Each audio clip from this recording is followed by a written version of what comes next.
Vipassana meditation. Today I'm going to teach you how to do Vipassana meditation technique properly. A lot of people know all about this meditation technique. It's really popular at the moment. However, a lot of people are not practicing Vipassana meditation correctly.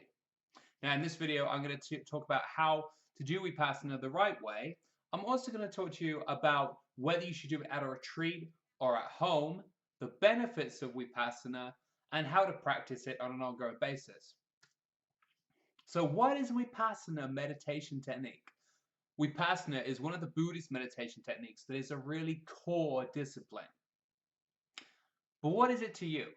Well, Vipassana is a mind training exercise that you can use to gain equanimity or calmness, to understand what's going on in your own mind, to be more still, more inwardly peaceful, and to overcome any kind of distractions or negative thinking or other things going on that you don't really want to be going on in your mind. So at the end of this tutorial, you're going to know how to do Vipassana, and you'll be able to use Vipassana to calm your mind so that you can enjoy inner peace and stay focused. So, what is Vipassana exactly? Vipassana is a technique in which you meditate in the traditional sense of closing your eyes and focusing on your nose, on your breath moving through your nose. And then what differentiates Vipassana to many other meditation techniques is that when you do Vipassana, you label mental phenomena and you label where your mind goes. So in other words, you're sitting there meditating, and I'm going to show you how to do this in a minute, by the way, so you don't need to start yet. You're sitting there meditating, and let's say you're focusing on your breath, but then out of nowhere there comes this idea of food because you're hungry and you feel a sensation in your tummy which tells you that you're hungry, and you see food in your mind. Happens to us all, right? In Vipassana, what you would do is you would simply label that mental phenomena and the physical sensation. You'd say sensation of hunger and thinking of food, or you might just say thinking. So why would you want to do that? It seems like a weird thing to do, right? Why would you possibly want to do that? Well, the problem with the mind, and this probably happens to you and happens to practically everybody who isn't yet trained to a high degree in meditation, what you'll notice is that your mind kind of gets sunk in all these thoughts. You're sitting there just trying to enjoy inner peace and enjoy your life. But then you get ideas in your mind, or memories, or sensations, and your mind kind of gets sunk in them. So for instance, let's say you've gone through a breakup recently. You've recently gone through a breakup, right? And all you're trying to do in your life right now is just enjoy the moment of your life. But hey, here comes this mental thought about your past memories before you broke up, and that's upsetting you. So you've got this mental thought of a painful memory and this sensation. Often when you go for a breakup or something like that, you get this painful sensation in your chest. Broken heart, right? So you've got these painful sensations and these painful mental visualizations or ideas or whatever going through your mind. And that's really stopping you from just enjoying the present moment. So how are you going to overcome that so you can just enjoy your freaking life, right? How are you going to enjoy your life when you've got all that going on? Well, the key is to train the mind to be able to say, okay, I've got this idea going on in my mind. I can see it, it's right here. I'm conscious of this idea of my breakup. However, I'm not my breakup. I'm outside of this. So what you're doing, if you imagine a picture, you've got a painful picture, like a memory in your mind. You're holding this picture. I should have got a prop for this. Anyway, so you're holding this picture in your mind, and sometimes you're too attached to it, right? Buddhists often talk about being attached, meaning your mind is too attached to this idea or this thought, and it's really affecting you. So with Vipassana, you step back and you allow the mind to just observe this thought or this idea or this visualization or whatever it is going through your mind. You just observe it.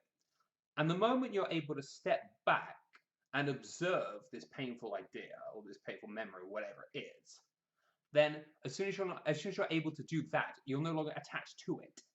So it's no longer affecting you. So even though this painful thing is going through your mind, you're not this painful thing. You're this other bit over here, which is peacefully sitting there, just looking and observing. So it's kind of like stepping out of the wild tides of your mind and of your emotions, stepping out of that and just sitting there stilly to observe calmly. And as soon as you can do that, you really gain control of all these mental things that are going on in your mind, all these painful thoughts, these painful memories, these stresses and these depressing things, all this crud that we all as human beings suffer from. You're finally able to step outside of that and to have inner peace even while it's going through your mind. So that's what Vipassana is all about. Now, I am going to show you how to do this in just a sec, and I will lead you through a Vipassana meditation, okay? However, first of all, I'd like to talk to you about whether you should do this at a retreat or at your home. And you're going to be a little bit surprised about what I'm going to say to you right now, because the truth is that even though a lot of meditation teachers and courses and things like that make tons of money by making unpracticed meditators,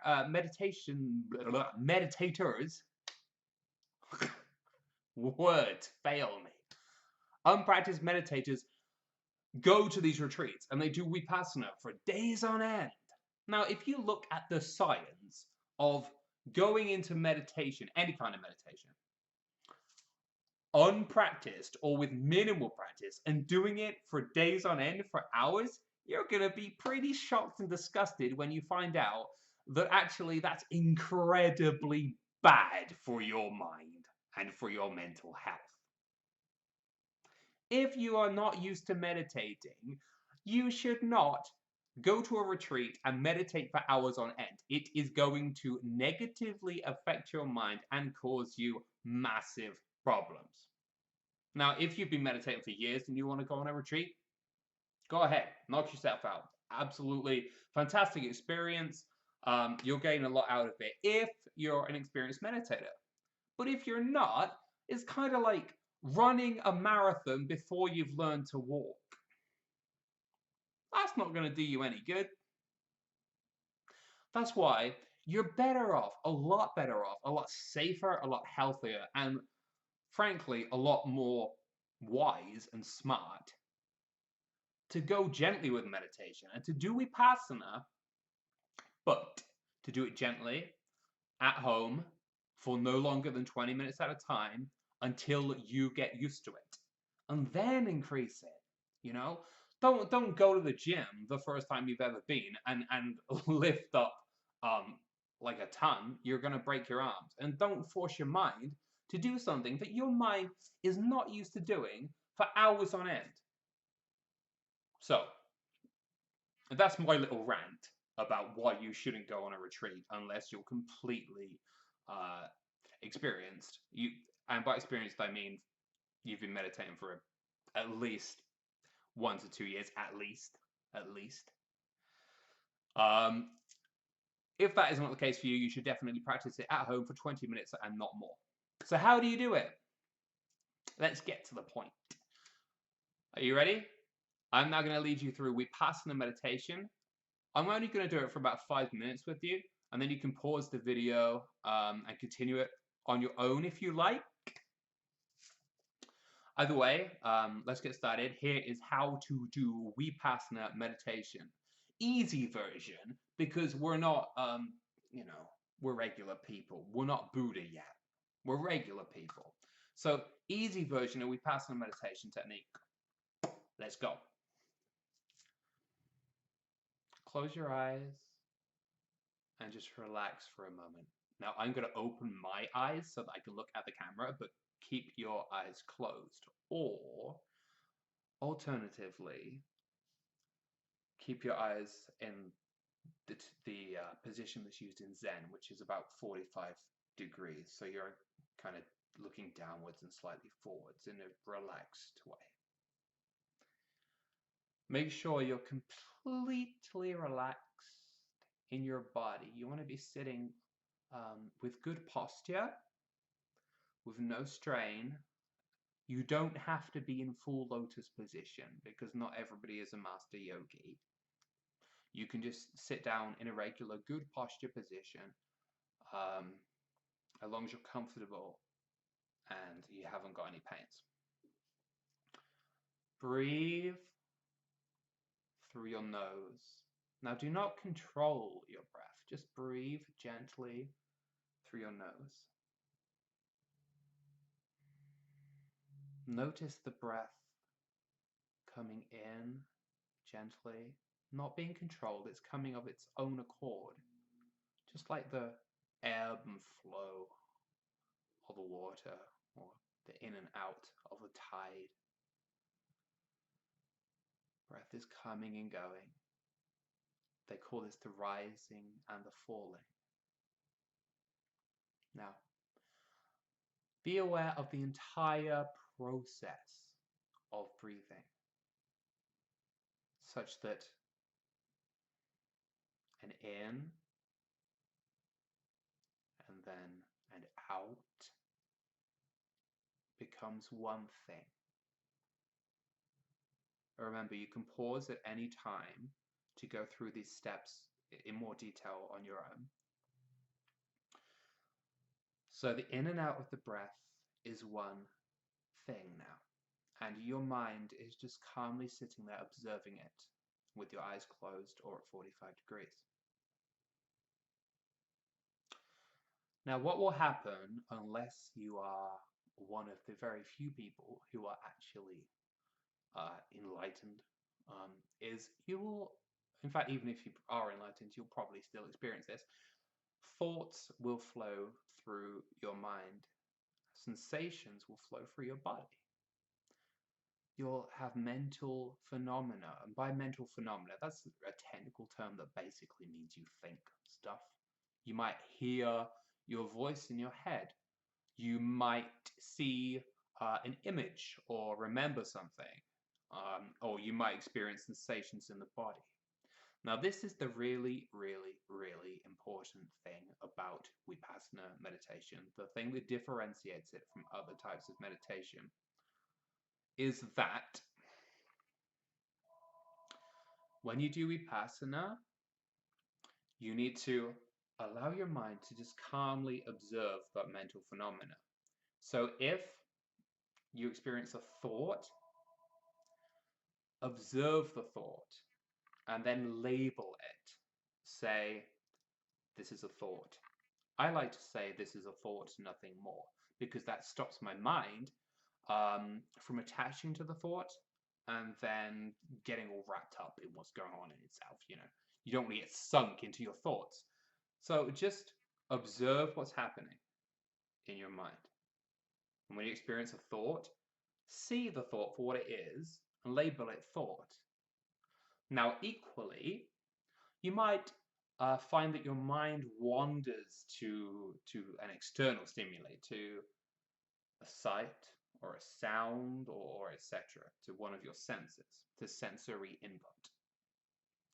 Now, if that happens, just label the sense that it is. For instance, I don't know whether you actually heard that, but my telephone just rang.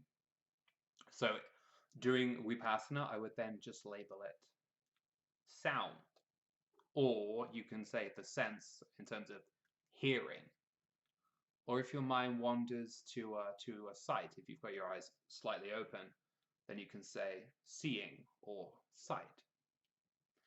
And then once you've labeled, you want to return your mind quickly, but precisely, to that rising and falling of your breath. So let me give an example. I'm sitting here breathing. My mind is on the in and out of my breath. However, let's say little distraction coming along here. I notice it in my mind, right? I can see this thing distracting me in my mind. So what you're going to do is just quickly say sight and then return. And when you say sight, you should also be consciously aware of the fact that you are seeing something. So, focusing, you become aware of this thing, sight, and then returning to the breath. Now, as I said, on retreats, you would practice this for many hours on end. However, most of us are not at this point where we should do that yet. And by the way, I'm finishing that meditation here, but you can certainly carry it on if you'd like to. And I advise you to go for, as I say, 20 minutes. Or if you have voila de mala, or Buddhist prayer beads, then just do your usual 108 breaths while doing Vipassana. And that's it. That is a simple Vipassana meditation technique. It does get a little bit more advanced because you can do Vipassana while doing movement and things like that. But that is the basic Vipassana technique.